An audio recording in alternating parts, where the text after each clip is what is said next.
Praise God again. Welcome to Zoe Life. Thank you so much for tuning in. And today we are continuing with the series that we began 2 sessions ago, Grace Upon Grace. And we are taking time to understand that grace is God's sufficiency for us. Grace is the idea of God to enable us to, it is the plan of God, it is the investment of God, it is the sufficiency of God, it is the provision of God to enable us to actually walk out our purpose. For every vision, there has to be provision. For every assignment, there is provision. And so grace is the provision of God for our assignment. Grace is the provision of God for that which He has called us to do. And when you look at Ephesians 2:10, it talks about for we are God's workmanship, created to do the good works which He already laid up for us. And so you understand that you who is in Christ Jesus, God created you for a purpose. There is a purpose you were created for. And so you are not called to do this purpose off of your own effort. It is a good work, and therefore it requires the sufficiency of God. And grace is the sufficiency of God. Grace is the sustenance of God. We saw that in the previous session. Grace is Jesus Christ personified. We saw that in the first session. And today we're going to understand, how do we actually receive grace? How do I receive grace? Now that I'm understanding that grace comes from God, that grace is the sufficiency of God. Grace is all this. Grace is what makes me a sufficient minister of the new covenant. And so we will be understanding, where do we actually get this grace? Now that I know that I have a purpose, now that I have an assignment, now that I have a calling, how do I actually receive grace for me to walk out my purpose? How do I receive grace for me to do that which God called me to do? And so thank you so much for saying yes to the journey. Thank you so much for saying yes to the receiving of this. And so we'll just take time in prayer, and then we'll dive into the word. And Father, in the name of Jesus Christ, we thank you for this session. We thank you for this power. The Lord, you have brought us. Lord, you are faithful. Lord, you are so caring. You are a gracious Father, and we bless your name in the name of Jesus Christ, oh God. Thank you so much for this session as we get to understand your word, as we get to receive that which you've prepared for us. We thank you, oh God, that through this word there is knowledge, wisdom, and understanding in the name of Jesus Christ. Through this word, my Father, we are receiving light in the name of Jesus Christ. Through this word, we are being enlightened in the name of Jesus Christ. Through this word, my Father, we are shining, oh God. We are walking in our purposes in the name of Jesus Christ. Lord, we bless your name, and God, we give you glory in Jesus' name. We pray and we believe. Amen. Let's read a couple of verses, and I'll start from 2 Corinthians 9:8. The word of God says in NKJV, and God is able to make all grace abound towards you, where there is you, I put me, that I, always having all sufficiency in all things, may have an abundance for every good work. God is able to make all grace abound towards me. God is able to make all grace abound towards me, that I, always having all sufficiency in all things, may have an abundance for every good work. Message version says, God can pour on the blessing in astonishing ways, so that you're ready. I am ready for anything and everything, more than just ready to do what needs to be done. It is not just enough about doing it. It's actually about doing more, being more than ready to do that which God has called us to do, abounding in good works. And Amplified, and God is able to make all grace, and grace here is every favor and earthly blessing, come to you in abundance, so that you may always and under all circumstances, and whatever the need, be self-sufficient, possessing enough to require no aid or support, and furnished in abundance for every good work and charitable donation. And one of the things that we will understand, that grace is from God. God is the source of all grace. But then this grace can come to us through people. Praise God. And that is what we'll be keen on to understand today, that the grace of God can come to us through people. And what you do now that you recognize, because God himself has said he is able to make all grace. And when you get to understand the word all grace, you'll come to understand that there are different levels and dimensions of grace. There is grace for favor, there is grace for prosperity, there is grace for increase, there is grace for speed, there is grace for restoration, there is grace for, like, there are different dimensions of grace. And in the next session we'll talk about we can actually grow in grace, but right now we need to understand that it's not just one type of grace, because the word of God says abound in every good work. Your assignment might be ministering the word of God, your assignment might be, different. We can have different assignments, but God is saying he is able to make all grace abound towards us.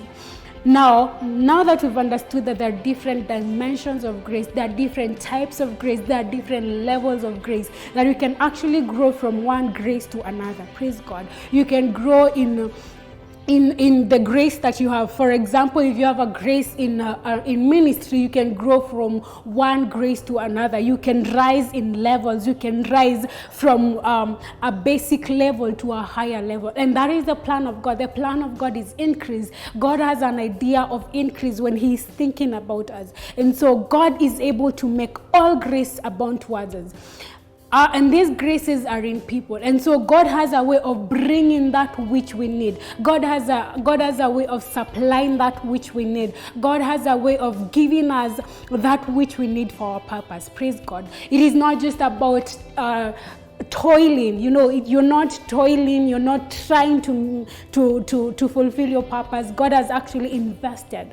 And that is the word that I was looking for. That grace is actually the investment of God for you. And anytime someone is investing, what they're looking for is return. And so grace is God's investment for us, so that what he gets back is actually glory. When we get to do the good works, when we get to accomplish our purpose, when we get to walk in our calling, when we get to walk in the will of God, what we're actually doing is God is receiving the return, and the return is the glory of God. And so we are able because God has said he's able. And so we are not just believing for his ability to do, we actually believing that he's actually doing it. We actually believing that in this month and in this particular season, God is supplying all this grace that I need. I need grace for influence. I need grace for speed. I need grace for prosperity. I need grace for business. I need grace for these and these assignments. You can name it all. And God is saying he is able. Praise God. And so the ability of God is our confidence. The ability of God is our, we are grounded in the fact that God is who he says he is, and he's able to do that which he says he is able. And so we are learning that this grace is actually coming from God. Praise God. Grace is coming from God. And how do we receive this grace? The Spirit of God, the Holy Spirit is the Spirit of grace. And so as we shared in the first session, that anytime you are walking with the Lord, anytime you're knowing the Lord, anytime you're intimate with the Lord, anytime you are looking to know more about God, anytime you spend time in God, God is supplying grace to you. Praise God. God is supplying grace for you. And so it is not just in vain for you to spend time in the presence of God. It is not in vain to seek the Lord, because anytime you're seeking the Lord, he is supplying grace to you. And so Jesus in us is the fullness. Jesus in us is the person of grace. And so when I continue knowing this Jesus, when I continue walking with this Jesus, when I continue meditating on the word, which is Jesus himself, I get to grow in grace. I get to grow in understanding of this grace. I get to grow in my knowledge and my perception of this grace. Praise Jesus. Another thing which is very key, grace can be found in people. And every minister carries a grace. Praise God. Every minister carries a grace. And this is we can talk about the fivefold ministry: the prophets, the evangelists, the teachers, the preachers and the pastors. Each of them carries a grace. And so the word of God says in Ephesians 4:11 that they are actually for the building of the church. And so the pastor, the teacher, the prophet, the evangelist, and all these, they are for the empowerment of the church. And so that the church can grow to maturity. Praise God. We need grace to grow to maturity. And so when we recognize that a particular minister carries grace, what do? Because we can stay in a church or in a ministry for so long, but then nothing is happening in our lives. And it's not because they're not anointed. It's not because the minister didn't hear the word of God concerning the ministry. It's not about, it's not, at times it's not usually about them. At times it's usually about us. Because for you to receive a grace, number one, you have to recognize it. Praise God. So that I'm submitting to a particular pastor, I'm submitting to a particular prophet. Do I recognize the grace that they carry? Praise God. Do I recognize the investment of God in their lives? Do I recognize the reason God has placed them to be above me? Do I recognize that? Because we can talk of mentors, we can talk of submitting to leaders, but then at times we get so frustrated and we leave. We get so frustrated and we do not receive anything. We get so frustrated, or we ignore the grace they carry. If you ignore the grace, it will not benefit you. You cannot benefit from a grace you don't recognize. And so that is the first step. Understand the grace. Recognize the grace. Recognize this minister of God carries this grace. And so number two, submit. Praise God. Submit. When Samuel was born, he was taken to Eli. He was taken to submit. He was not just born dedicated and then he became a priest the following day. No, he submitted. And I know that is such a challenge right now, because we are in a generation where people think they know enough. We are in a generation where you think what you know is more than what your mentor knows. And so submission is such an issue. And so you will be corrected and then you'll just get mad and then leave the ministry, leave the church, leave the department, and you will go. But then God is not just haphazardly placing us in ministries. He's not just, God doesn't just throw you anywhere for you to prosper. Any placement that God has placed you in, he has a desire that you prosper. He has a desire that you reign. He has a desire that you actually receive.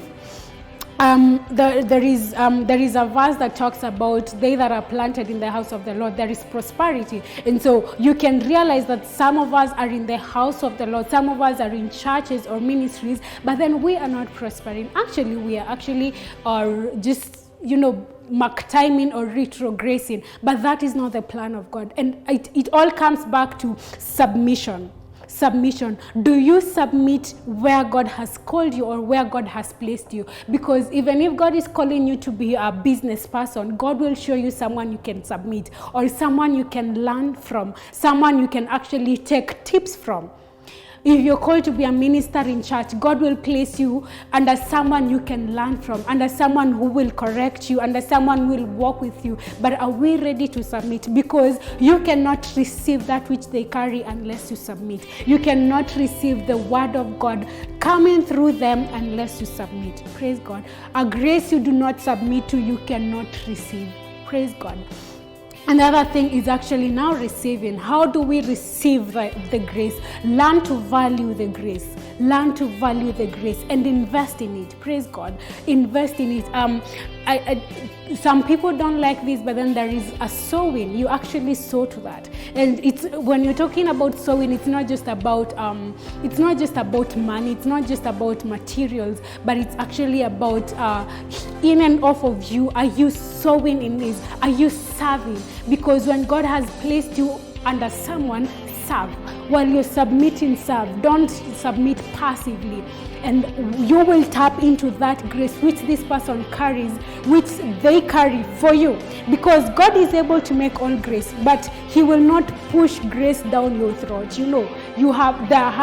There has to be something you will do. And one of these things that you will do is recognize. The other thing you will submit. The other thing you will value. And the other thing is actually now you serving under that grace. Praise God. You serve under that grace because there used to be issues about platforms, and some people used to have issues with getting platforms. Some people are called to ministry, but then they are not getting the right support. But then God will not just call you to ministry today and then tomorrow you start. You will not just throw yourself there. God has a way of just, there is order. God is a God of order. And so He is able to make all this grace come to us. He is able to and I love how at times we have ministers from outside, ministers who we are not familiar with, that come to minister to us. At times, you can also be listening to YouTube videos or Facebook, and unless you recognize a grace someone carries, no matter how many sermons you listen to, it will not change. It will not change. It's just be a routine. You're listening to this person, nothing is changing. But when you get to value, when you get to submit, when you get to recognize, and you're intentional about receiving grace, praise God, you're intentional about receiving that which God has planned for you. You're intentional about allowing someone to walk with you, allowing yourself to submit, because submission is not easy. Praise God. Submission is not easy. And so we are called to that place of understanding. Understand. Even when God is supplying grace to you, understand. It's not just about, we have to be open-minded. We have to be ready. We have to be ready to receive this grace. Now that this person, let's say Minister X, carries a particular dimension of grace that I do not have. But then God, He has made it possible, because He says in His word that He is able to make all grace. And so God has brought that grace to me, or He has taken me where I can receive that grace. We actually have a task to submit. We actually have a task to listen. We have a task to understand what God is doing in that particular season. Praise God. And so the things of the kingdom, yes, they need discernment. You need discernment. And I love saying this, you may take it in whatever context, but I love saying that not everyone is for you. Not every minister is for you. Praise God. There are times God wants you to receive a grace, a particular dimension of grace, or God wants you to receive a particular word. For example, there are times God is teaching me about the Holy Spirit or sonship. Let's just talk about sonship. And so He will be directing me to ministers who speak about sonship, or to sermons where I can actually feed my spirit man concerning sonship. Imagine I'm learning about sonship, and then someone else will be talking about building a church. You see, they'll be preaching about maybe, let's just talk about something else. But in this particular moment, what God is interested in me hearing is that about sonship. And so God has a way of directing your steps. God has a way of ordering your steps to where He has that provision for you. Praise God. And you wonder, why is it that God just can drop grace? It falls on me. We are in the realm where God uses man. Let me say it that way. God uses man. God comes to us through men. And that is because the natural realm is where men are. And so before God, if God wants to bring something to you, He will use men. And so that is why it's very important to understand people. It's to understand graces. So it's very important to understand and to perceive in a moment. God wants me here, and that is where you are. God wants me listening to this, and that is what you listen to. It's very important for you to obey the leading of the Holy Spirit. And so God wants us to abound in every good work. But prior to us abounding in every good work, there is a receiving of grace, all manner of grace. God is not just interested in you prospering in one way. He's interested in you prospering all through. Prosper in purpose, because there is God's sufficiency for you. There is God's investment for you. We are not sufficient of ourselves. We are not sufficient in of ourselves. We are not sufficient without Jesus, honestly. We need Jesus. We need Jesus, because Jesus is our sufficiency. When we have Jesus, when we have the Holy Spirit, we are guided to where God wants us to be. He orders our steps to who He wants us to listen to. He orders our steps to where He wants us to submit to. He orders our steps to the placement He wants us in a particular time. Praise God. And so it is not just about leaving one ministry to another, or one department to another, or one church to another. No, is God actually communicating to you that this is where I want you to be. This is where I want you to submit under. This is where I want you to serve right now. This is the man that I want you to serve. This is the man that I want you to submit under, because they carry something that you need. Praise God. Unless you value the graces in our lives, unless we get to recognize and actually honor the graces in our lives, we will not receive them. And so that has been receiving grace. It is possible for us to receive grace. It is possible for us to receive grace. And so I pray for you, dear friend, that you will learn to receive grace, that you will not just abound in one aspect of your life, that you will abound in every good work, because that is the intention of God. God wants you to abound in every good work. Praise the Lord. And so let us pray. Father, we worship you, and Father, we thank you. Thank you, Lord, that your word says you're able to make all grace to abound toward us, oh God. And that we are not abounding in one work, but we are abounding in every good work. There is grace, there is the supply of the kingdom so that we abound. And so, Lord, we bless your name. Lord, we worship you. King of glory, thank you for grace. Great grace is upon us. Great grace is upon us. And we thank you for this is your investment, Lord, for the glory and honor of the name. We bless you, Lord, and we worship you. In the name of Jesus Christ, we pray. Amen.